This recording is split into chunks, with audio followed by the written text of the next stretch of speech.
Sebagai negara kepulauan, tentunya Indonesia memiliki banyak sekali keanekaragaman, seperti keanekaragaman ras, agama, dan suku bangsa. Namun, selain itu, keanekaragaman keahlian anak-anak di Indonesia juga sangat beragam, baik di bidang akademik maupun non-akademik. Sebagai warga negara Indonesia yang telah disatukan oleh semboyan Bhinneka Tunggal Ika, sudah semestinya kita dapat menghargai setiap perbedaan yang ada, termasuk salah satunya menghargai setiap kemampuan ataupun kecerdasan orang yang berbeda-beda dengan tidak membuat stereotip. Namun nyatanya, masih banyak sekali ditemukan stereotip mengenai kecerdasan setiap orang. Mereka memandang bahwa seseorang yang memiliki kecerdasan akademik jauh lebih tinggi statusnya dibandingkan dengan orang yang memiliki kecerdasan non-akademik. Padahal apapun kecerdasannya tetap akan berkontribusi besar pada masyarakat. Oleh karena itu, pada proyek kali ini, kami akan melakukan wawancara kualitatif dengan beberapa siswa di sekolah kami untuk menganalisis lebih lanjut mengenai stereotip ini. Daripada penasaran, yuk kita langsung lihat perjalanan Brilian dan Audia pada wawancara kali ini. Assalamualaikum warahmatullahi wabarakatuh. Halo semuanya, kami dari kelas 11B kelompok 3 akan mewawancarai tentang stereotip pendidikan. Nah, saya selaku pewawancara, perkenalkan nama saya Audia Rahmadina Kamila dan rekan saya Brilian Ayu Widya Putri. Ini kami akan mewawancarai salah satu narasumber kita yang bernama Muhammad Rafi Adam. Dan di sebelah saya sudah terdapat narasumber kita yang bernama Muhammad Rafi Adam. Oke, selanjutnya kami sudah dengan narasumber yang kedua, yaitu Azahra dari kelas 11C. Baik, selanjutnya kita sudah dengan narasumber ketiga, yaitu Lutfiah dari kelas 11D.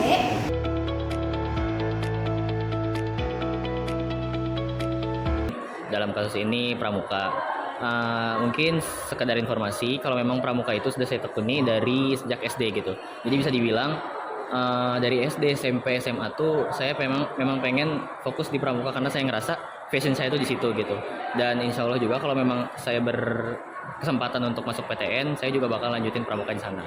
Jadi yang pertama tuh sebenarnya kalau dari awal tuh sebenarnya saya tuh kurang Saya tuh kurang di bidang akademik. Makanya saya mencari prestasi saya di bidang lain, yaitu non akademik gitu. Yang pasti saya melakukan kegiatan tersebut itu untuk bersenang-senang di waktu senggang. Tapi selain itu saya juga melakukan kegiatan tersebut untuk kebutuhan fisik seperti kesehatan, terus menjaga tubuh tetap sehat setiap hari. Sebenarnya stigma kayak gitu tuh atau fakta-fakta kayak gitu memang udah nggak aneh, apalagi mungkin di sekolah kita ini di SMA Negeri 10. Saya sendiri merasakan memang adanya fakta kayak gitu, yang mana guru-guru tuh terkadang lebih mementingkan akademik gitu. Sebenarnya kayak gitu juga nggak salah. Memang mungkin guru-guru itu juga mengharapkan yang terbaik buat muridnya gitu. Tapi di satu sisi pendapat kayak gitu tuh atau kejadian kayak gitu tuh bisa merugikan orang-orang ketika memang seseorang itu tuh mempunyai prestasi atau bakat di bidang akademik, yang mana dia itu bisa dikembangkan di bidang non akademik, tapi sekolah sendiri tidak memfasilitasi atau tidak mendukung lah bahasa. Itu menurut aku sendiri ya, menurut aku tuh kayak kok jadi diulang sih kayak kurang gitu, karena kan harusnya sekolah itu kan maksudnya kayak mau di bidang akademik ataupun non akademik itu harusnya kayak setara gitu kan. Tapi karena di Indonesia juga tuh rata-rata yang saya ketahui itu banyakkan tuh kayak akademik tuh lebih diutamain gitu kan. Jadi menurut saya gak seimbang aja.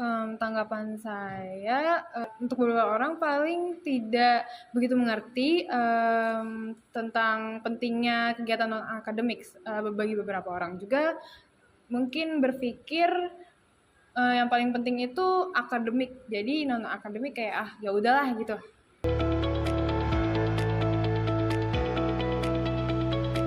Misalnya buat stereotip, mungkin saya sendiri pernah ngerasain ketika memang teman sendiri atau ada orang lain gitu ya yang menganggap atau memandang saya sebelah mata ketika memang saya lebih aktif di bidang non akademik gitu, dimana orang-orang itu menganggap, mereka sebagian daripada orang-orang itu tuh menganggap bahwa seseorang yang memang buruk di akademiknya itu memiliki masa depan yang tidak cerah atau tidak sebagus orang yang di bidang akademiknya itu bagus. Tapi yang perlu diperhatikan adalah orang-orang tersebut itu tidak mengerti apa yang memang bisa didapatkan di bidang non akademik itu, baik itu dari nilai yang berkaitan dengan masa depan ataupun memang yang berkaitan dengan masa kini gitu. Jadi mungkin saya sendiri pernah merasakan apa yang memang pertanyakan tadi. Dari masyarakat sih sejauh ini yang aku lihat tuh kayak normal-normal aja ya, maksudnya positif aja. Cuman kalau dari keluarga tuh kurang, karena keluarga aku tuh kayak lebih mementingkan akademik daripada non akademik gitu. Pernah di sekolah sih, tapi saya nggak terlalu mikirin apa-apa.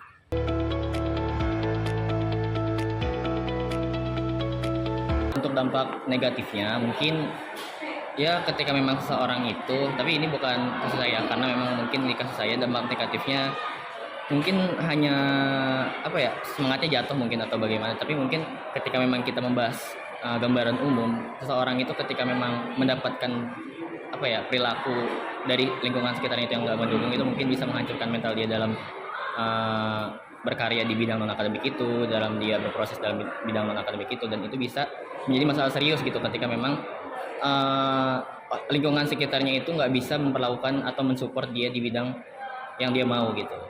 Terus pertanyaan selanjutnya yang dampak positif. Dampak positif ya. Dan mungkin kalau untuk dampak positifnya, saya sendiri merasa saya itu punya apa ya, kesempatan lah untuk membuktikan kalau memang orang-orang yang fokus di non akademik itu bisa sukses dan bisa mendapatkan prestasi gitu. Yang mana memang mungkin bukan satu-satunya cara yang baik untuk membuktikan atau membalas perkataan-perkataan orang yang memang tidak mendukung kita itu adalah membuktikan bahwa kita bisa. Ini dampak negatif yang aku dapetin tuh dari lingkungan keluarga ya. Kayak kalau misalnya latihan nih, lagi latihan jadi kayak selalu keinget gitu-gitu. Jadi kayak agak ke distract sedikit.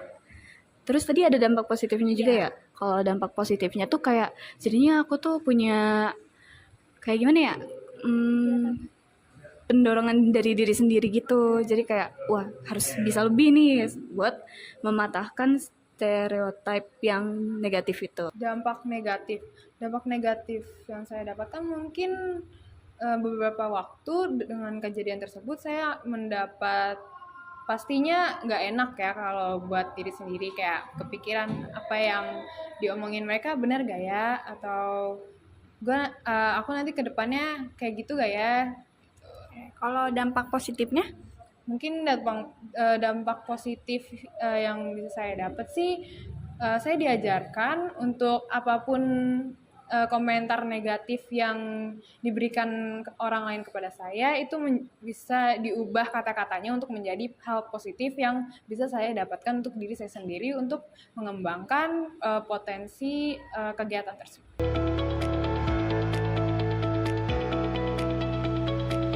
Stereotip itu kan yang perlu kita ketahui itu pandangan seseorang atau ya bahasanya labeling lah terhadap sesuatu gitu.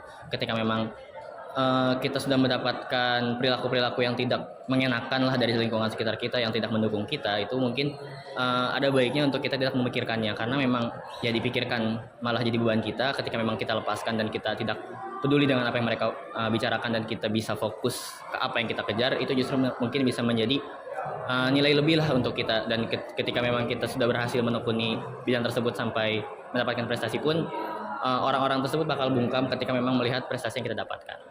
Jadi kalau misalnya kan dapat nih stereotip yang negatif kan, dan pastinya menurut aku sih kita benar-benar harus mematahkan itu dengan cara kayak kita tuh harus bisa buktiin kalau misalnya kita juga tuh baik di bidang tersebut. Jadi kayak misalnya aku ikut lomba dan aku tuh harus meraih juara, supaya pandangan keluarga aku tuh kayak berubah gitu, kayak oh si Ara ini bisa nih ternyata di bidang non akademik, dia tuh bagus. Terus kalau misalnya dia bidang akademik juga, sebenarnya aku juga harus menyeimbangi sih. Jadi kayak agak susah, tapi harus dicoba. Tanggapan dari saya tentang hal tersebut, mungkin hal seperti itu tidak usah ya bagi orang lain, apalagi kita nggak tahu orang ini bakal menyikapinya bagaimana. Bisa jadi kan orang lain menyikapi hal tersebut nggak seperti apa yang diharuskan, kayak hal tersebut tuh harus menjadi motivasi. Bukan semua orang nggak bisa kayak gitu. Semua orang pasti ada yang harus semua orang pasti kayak ada yang menyikapinya dengan malah hal negatif yang dimasukkan ke dalam otak. Hal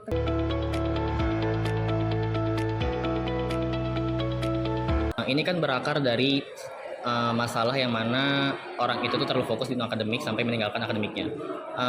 Secara garis besar mungkin itu memang hal yang tidak bisa dibenarkan gitu, karena memang keseimbangan antara akademik sama non akademik itu sangat penting, apalagi untuk kita sebagai pelajar gitu. Mungkin langkah kecil yang bisa kita lakukan, apalagi untuk saya ya, yang memang mungkin lebih fokus atau lebih aktif di bidang non akademik, mungkin bisa meniatkan atau mengusahakan lebih daripada teman-teman yang memang fokus di akademik. Dalam tanda kutip di sini bukan berjuang, berusaha, tapi dalam porsinya masing-masing gitu. Misalnya contohnya ketika memang kita fokus di non akademik, kita nggak bisa melupakan akademik secara begitu saja gitu. Ketika memang kita berkegiatan di lapangan, ya kita usahakan untuk mengerjakan tanggung jawab kita di akademik sampai di mana seenggaknya kalaupun akademik itu nggak bagus, tapi akademik itu nggak jatuh gitu. Jadi nggak ada di antara dua pihak itu, di antara akademik sama non akademik itu nggak dirugikan gitu. Mungkin itu. Agak susah sih sebenarnya, karena kan biasanya tuh masyarakat tuh pasti selalu fokus dalam bidang satu hal itu aja kan. Maksudnya kayak misalnya kita berbuat salah nih, pasti masyarakat tuh kayak langsung kayak, atau enggak keluarga kayak, kamu nggak bisa gitu. Nah, sama kayak yang tadi sih jawabannya, kayak kita tuh harus berusaha lebih sih.